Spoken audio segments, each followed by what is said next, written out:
Bismillahirrohmanirrohim. Assalamualaikum warahmatullahi wabarakatuh.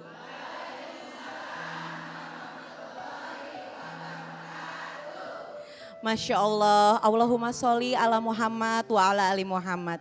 Pemirsa kajian hati, senang sekali kajian hati bisa kembali hadir di hadapan pemirsa dan juga di hadapan para bunda. Dan seperti biasa, kajian hati selalu hadir dengan tema yang berbeda-beda. Dan kali ini temanya adalah takut dosa, tanda hati masih bernyawa. Masya Allah, banyak sekali di antara kita yang memang rasanya memiliki begitu banyak dosa dan tidak cukup untuk hanya bertaubat Pak Ustadz. Boleh diberikan tausiah pembuka. Bismillahirrahmanirrahim. Assalamualaikum warahmatullahi wabarakatuh.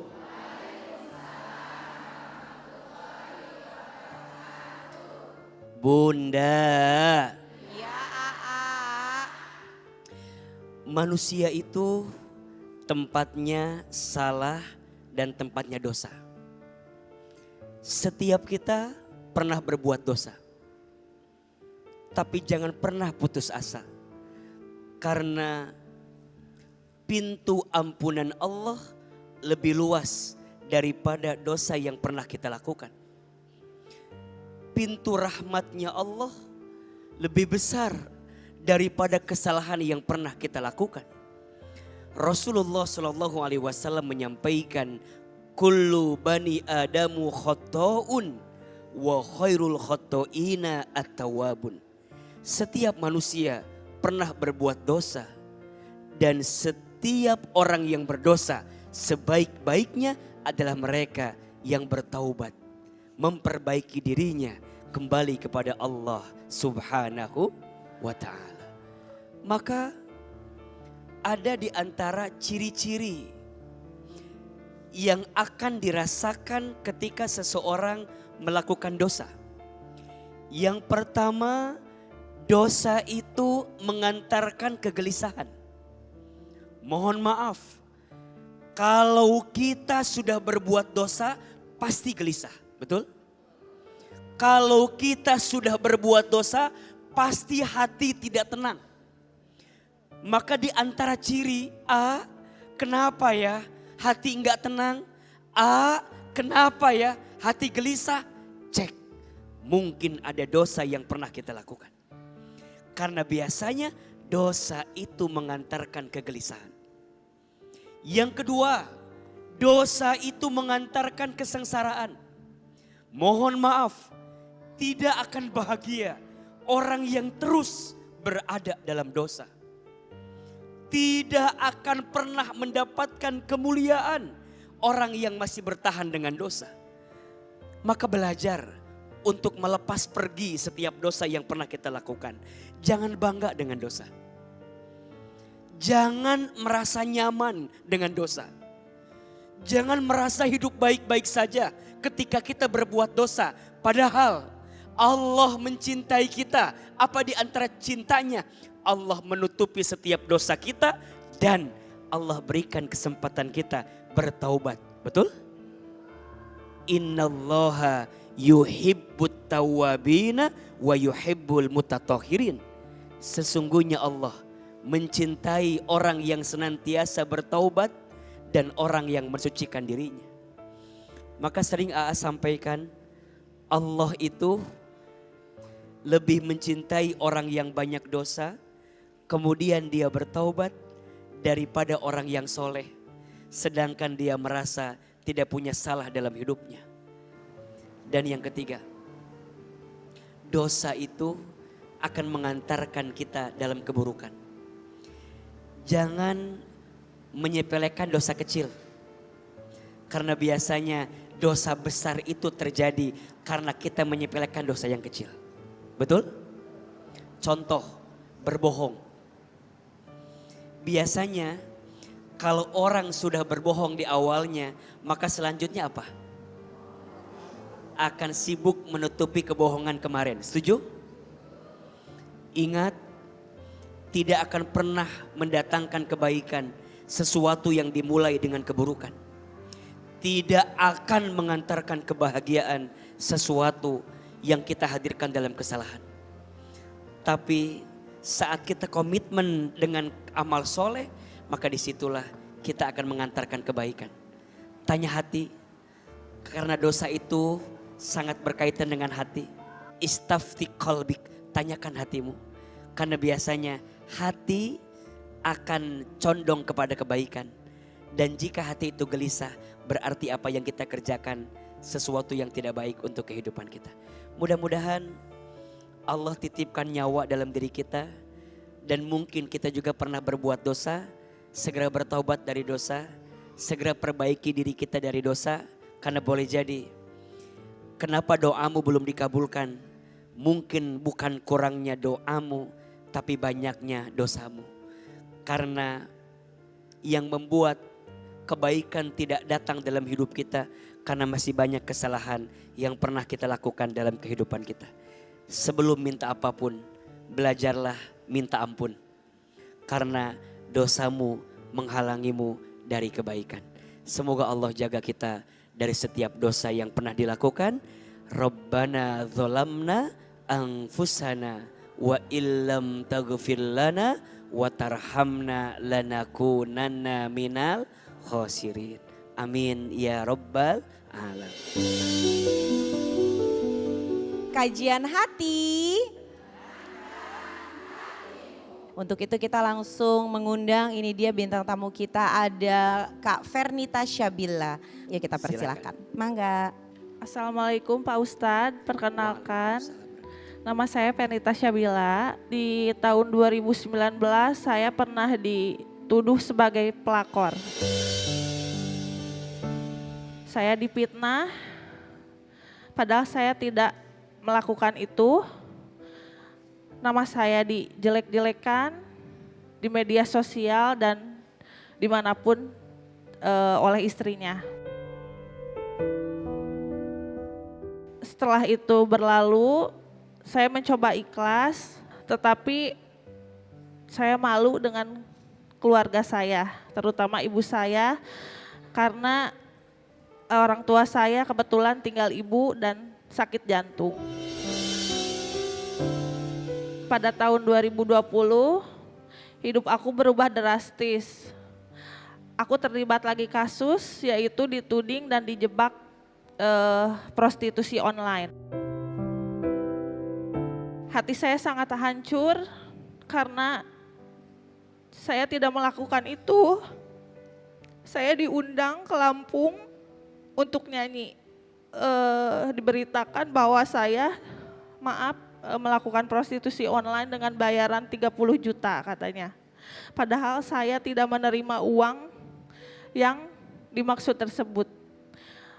Uang 30 juta itu pun ada di tas, ada perempuan 2 orang yang katanya penyanyi juga, ternyata itu dia mucikari dan saya tidak kenal. Saya dihujat habis-habisan, saya sempat minum pembersih lantai, tapi mungkin Allah belum mengizinkan saya untuk, jadi saya masih hidup sampai sekarang. Setelah kejadian itu saya jadi trauma untuk berkecimpung di dunia entertain, karena menurut saya dunia entertain itu jahat. Dan saya memutuskan untuk berhijab bulan kemarin setelah saya melakukan ibadah umroh. Saya terketuk hati dan saya memantapkan diri untuk menutup aurat. Pak Ustadz, aku mau nanya, apakah hijrah dan berhijab sudah cukup untuk menghapus dosa dan mengubah pandangan orang lain terhadap saya dengan image saya yang buruk? Mungkin dulu saya banyak dosa karena saya salah satu model yang lumayan pakaiannya terbuka, sehingga Allah memberikan cobaan yang begitu dahsyat sampai detik ini. Apakah ada amalan lain yang harus saya lakukan agar saya bisa benar-benar jadi pribadi yang lebih baik di mata Allah? Terima kasih Ustadz. Assalamualaikum. Bunda, setiap orang punya masa lalu. Tapi percayalah, setiap orang yang pernah punya masa lalu juga punya masa depan. Setuju? Jangan rapuh terjatuh dengan masa lalu yang sudah berlalu. Tapi belajarlah berdiri tegak lagi untuk memilih jalan terbaik yang Allah siapkan untuk kita. Tolong catat ini. Di antara nikmat yang paling besar yang Allah berikan kepada kita adalah fursatut taubah. Diberikan kesempatan bertaubat.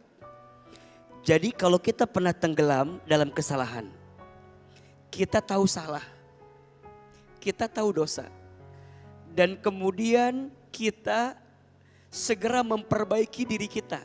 Setelah kemarin kita berdosa, maka sungguh dia kembali kepada Allah dengan taubatnya itu jadi orang yang dicintai Allah Subhanahu wa taala. Kadang mungkin Allah mengizinkan kita pernah tenggelam dengan kesalahan agar kemudian kita bisa menemukan nikmat taubat dari kesalahan yang pernah kita lakukan. Maka dalam Quran surat Az-Zumar ayat 53 Allah Subhanahu wa taala berfirman, A'udzubillahi minasyaitonirrajim. Qul ya ibadiyalladzina asrafu ala anfusihim la taqnatu min rahmatillah. Innallaha yaghfirud dzunuba jami'an. Wahai hambaku yang pernah melampaui batas berbuat dosa. Semua dosa sudah dia lakukan. Tubuhnya buat dosa, matanya buat dosa, tangannya buat dosa, pakaiannya, auratnya, semua dosa pernah saya lakukan. La taqnatu min rahmatillah. Jangan pernah putus asa dengan rahmat Allah. Saat kita kembali, saat kita bertaubat, sesungguhnya Allah akan ampuni semua dosamu. Bukan sebagian, tapi semua. Maka hijrah jangan nanggung. Berubah jangan nanggung. Yang paling sulit itu istiqomahnya. Betul? Maka ada istilah hijrah itu mudah. Yang sulit istiqomah. Yang lebih sulit wafat dalam keadaan husnul khatimah. Maka sekarang Mbak Verina sudah pernah merasakan tenggelam dalam kesalahan. Sekarang hijrah pelan-pelan. Kita gak bisa merubah masa lalu. Yang bisa kita rubah adalah masa depan. Setuju? Kalau boleh menyesal silahkan. Nyesel dulu pernah foto gak baik. Nyesel dulu pernah terbuka aurat. Harus nyesal. Bahkan kalau ingat itu nangis. Malu sama Allah. Bukan malu sama manusia. Karena manusia mah datang dan pergi. Yang suka, yang benci datang dan pergi. Tapi kalau kita ingat dosa, nyesel, nangis, malunya bukan karena manusia. Malu sama siapa? Allah. Malu ya Allah. Fotoku dulu, tubuhku dulu pernah dilihat oleh orang lain. Maka mohon maaf, hari ini yang masih tenggelam dalam dosa, apalagi dosa jariah. Dosa jariah itu dosa yang kita lakukan saat ini, tapi dosanya terus mengalir walaupun kita sudah wafat. Maka hati-hati dengan postingan kita di sosial media. Mungkin kitanya wafat, tapi postingan kita masih ada. Dan kalau postingan itu keburukan, maka dosanya akan terus ada untuk kita. Posting yang baik-baik, foto yang baik-baik. Tapi udah terlanjur foto saya, video saya masih banyak di sosmed. Ya sudah, hapus sebisa kita. Hapus yang bisa kita jangkau. Yang tidak bisa kita berserah sama Allah. Semoga Allah menutupi semua kesalahan kita. Bah, jangan putus asa ya dengan ampunan Allah. Kalau hari ini kita masih dikasih umur sama Allah, dua alasannya. Satu, karena Allah tahu amal kita masih sedikit. Sehingga Allah berikan umur agar kita bisa beramal dalam kebaikan. Atau yang kedua, karena Allah tahu dosa kita banyak, maka Allah berikan umur sama kita biar kita bisa bertaubat dan minta ampun dari setiap dosa yang pernah dilakukan. Terakhir ada satu doa, Mbak Verina amalkan, pemirsa yang lagi berhijrah, amalkan doa ini. Semoga kita diberikan keistiqomahan dalam hijrah yang kita lakukan. Doanya ada di surat Ali Imran ayat 8. Rabbana la tuzigh qulubana ba'da idh hadaitana wa hab lana min ladunka rahmah innaka antal wahhab. Amin ya rabbal alamin. Mudah-mudahan Allah berikan kekuatan untuk kita semua. Bener, banyak banget apalagi pas aku ada sosial media kayak Instagram, kata-kata yang tidak senonoh gitu, banyak banget. Kan baru buka itu tuh banyak, ribuan, itu tinggal 300. Itu satu aku hapus, belum sempat lagi. Setelah ini bakal aku hapus.